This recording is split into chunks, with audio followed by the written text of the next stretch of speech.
efek Doppler.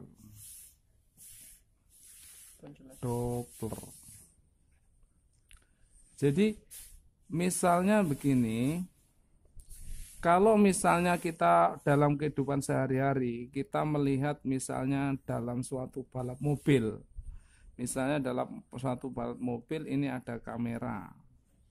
Ini ada mobil yang bergerak, katakanlah ini Marquez atau Valentino Rossi.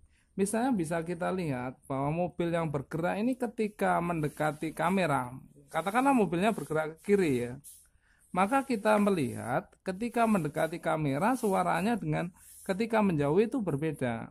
Misalnya ketika mendekati, ketika menjauhi,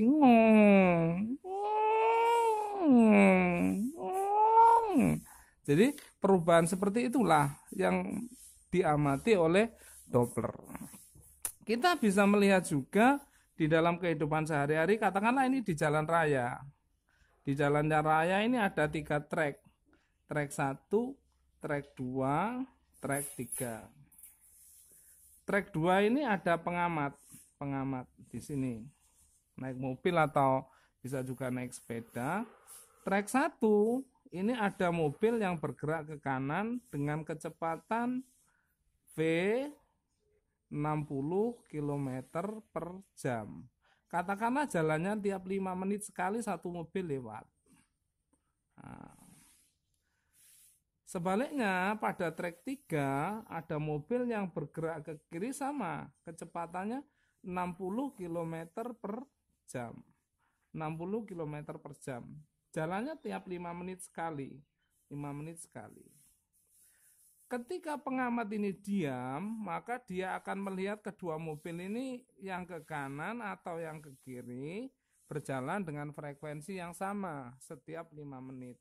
Tapi kalau pengamat ini bergerak ke kanan, maka mobil yang bergerak ke kiri ini akan terlihat lebih cepat.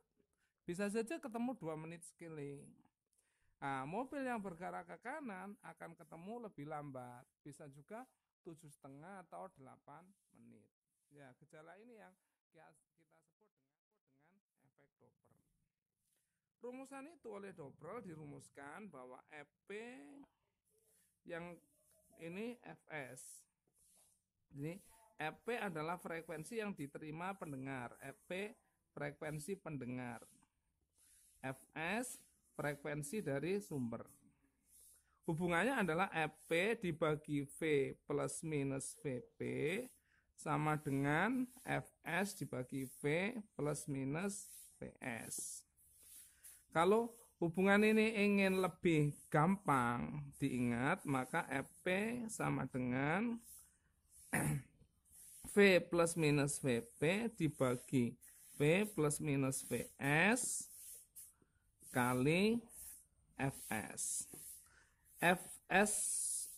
Vp kecepatan pendengar, Vs kecepatan sumber, dan V kecepatan bunyi.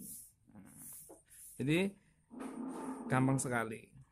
Bagaimana mengingat tanda plus atau minusnya? Gampang sekali. Cara mengingat tanda plus atau minusnya bisa kita pakai begini. Ini pembilangnya adalah Vp, penyebutnya adalah Vs. Kita buat 2 panah yang saling mendekat. Jadi ini tandanya plus atau min. Yang bawah min. Jadi kalau mendekat Vp plus, kalau Vs mendekat ini posisinya Vs min. Kemudian di sini ada 2 panah yang saling menjauh. Jadi ini plus min, ini ke kanan juga sama. Ini min, ini plus. Jadi kalau menjauh Vp-nya min, dengan persamaan itu maka soal akan mudah. Sekali lagi saya ulang, pada saat mendekat Vp-nya plus, Vs-nya min, pada saat menjauh Vp-nya min, Vs-nya plus. Dengan cara seperti itu, maka soal-soal efek Doppler akan mudah untuk dikerjakan. Terima kasih, selamat mengerjakan.